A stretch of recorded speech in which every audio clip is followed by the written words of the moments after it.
So I guess one of the things that you must do when you move to Italy is consider buying even more property with olive trees on it. We're Debbie and Stijn, and this is our Italian destiny. We're making a stop here at our first option for some land up on the side of the hill here in Tavernelli, which is the Panicali commune, a little bit west of where we live, but on the same mountain range. And this one, I don't think will be a contender with the access road to get here and lots of other factors.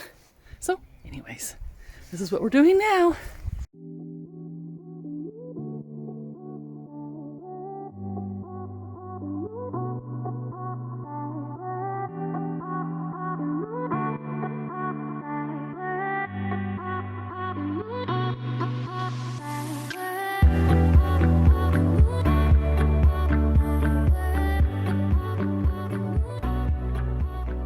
The things I particularly loved about this property were that there was a little shed. It was a trailer that was on there that was used as a shed. So during the picking, you could prepare a meal and sort of relax in there.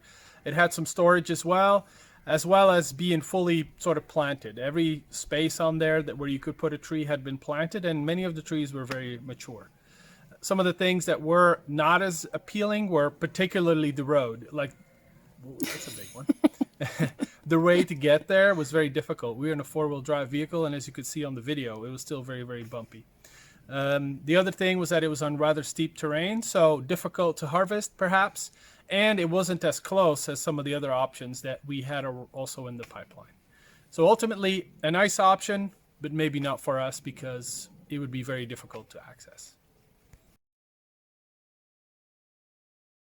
So this one I'm liking better already, honey, because we can actually walk nicely. We could drive on this road, Yeah, if need be. right. And it's just about, what, half a mile from our house? Yeah, we could see our house here in a minute. Yeah. So it's very close. So already this is the better option if we're going to get into the olive tree business, right? That whole thing's TBD, but Yeah, it's an option. it's an option. So we'll see what we do.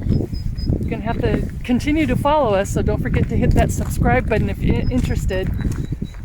It's not that cold, really. It just looks like it. Subscribe button. Yep. And see what we decide to do if we're going to get into this olive grove situation.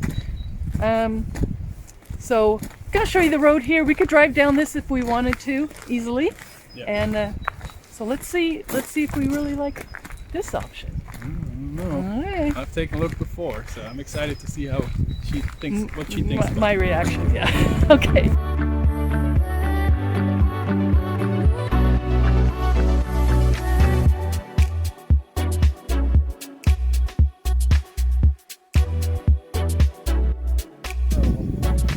And see that little white dot there?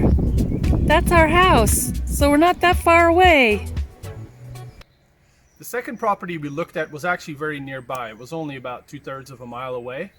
It had 80 trees. The asking price for that one was around $15,000 for the section that I was interested in. And I was hoping to get a good deal because it was completely overgrown. Hadn't been kept for 15, 20 years. So there was a lot of work to prune the trees and get them really back into producing olives. What I liked about it was the proximity. They were full-grown trees. They had terraces, so it was a little bit easier than the previous property to harvest. But ultimately, I did make an offer and felt like the asking price was too steep for the work that was needed to be able to get olives from this. And we decided not to proceed with that particular property. So off to the third one we went. So today we're checking out number 3, Olive Grove, to see if this is something we would like. So let's take a tour. Let's see what this one's all about.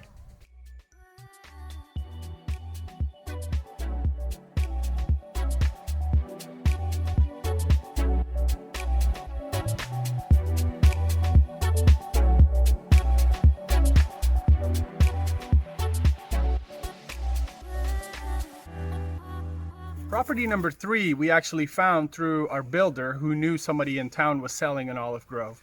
It had a great orientation, great view. It was southern orientation, so lots of sun for the trees. But the challenges with that one were that it was too big. There were 200 trees, if I'm not mistaken. The asking price was also $20,000, which was more than I was willing to spend.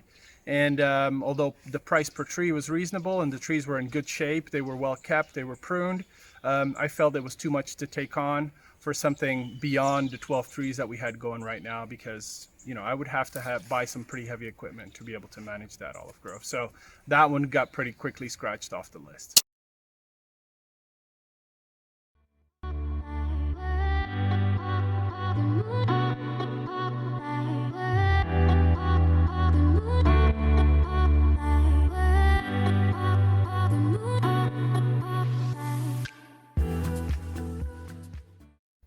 Well, welcome to option number 4.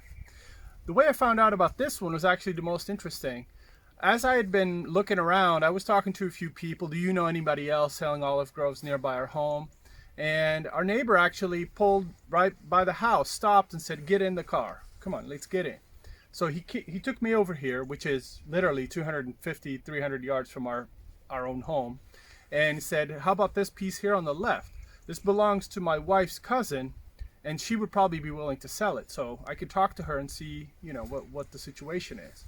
I really instantly liked this place for the obvious reason that it's very, very close to our home.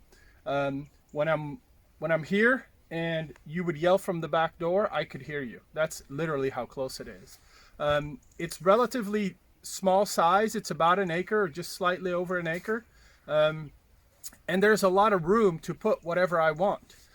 After I had initially looked for an olive grove that had tons of trees, or a bunch of trees that needed sort of rehabbing or bringing back to life, I started thinking more and more about trying to develop a food forest of sorts where I could plant a lot of trees in addition to olives that may be present.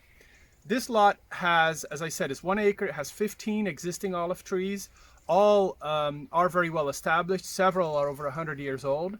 These trees had been pruned recently, and even though we were in sort of a dry period when I saw this land, it was still relatively green. So even though there wasn't a well or water access, there must still be water, subterranean water here available to trees and plants and grasses even, because it was still quite green.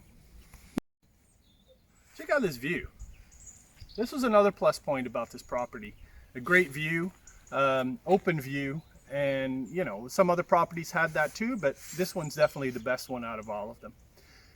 One thing that was sort of a slight downside to this lot was that I didn't know what the price was, and there aren't too many trees. So I was kind of going back and forth in my head. Is this enough with the 12 trees that we have in addition to the 15 over here? Will that give us enough olives to be able to have a batch of our own at the press? We found a solution to that, but actually we'll talk more about that in our next video. The final step for this was to figure out how much the seller wanted for this property. So knowing that this was a family member of a neighbor of ours, we had gotten in touch with them. They came over and talked to us. So mentally I was ready. Okay, in my head I knew, okay, I want to spend up to this much money for this particular property. I knew I was going to pay more per tree, but the luxury of having the opportunity to plant whatever else I wanted to was worth something to me as well. And these were old trees that are extra valuable. They came over and they told me the asking price, which was 5,000 euros, and I was immediately in agreement with that price as it was lower than what I had anticipated paying.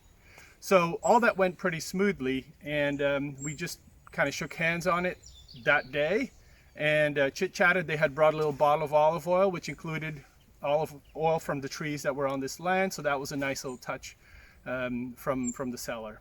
In September, we actually were able to purchase this land. Now, longtime viewers may remember that when we purchased our primary home, we didn't get the rights to pick the olives in the year that we purchased it, because there's this sort of unwritten Italian rule where the owner who sort of tended to the olives throughout the year, even if they sell the property just before the harvest, they still have rights to the olives that are on those trees. I made sure during kind of the informal pre-negotiation and then at the notaio as well that we would be able to pick the olives from these trees this year. The olives had been pruned heavily this year, so the production was going to be a little bit less, but based on what they harvested last year, these are very well producing trees, so we were very excited going into the harvest. So that's what it is. We ended up purchasing this property, about 1 acre, 15 olive trees. We paid 5,000 euros plus fees, which we're both happy with. And now today's November 5th, I believe. So we've just completed harvesting last week, and we're excited to show you how that went, what we ended up getting as far as the oil, and try to convey through the video what the oil tastes like.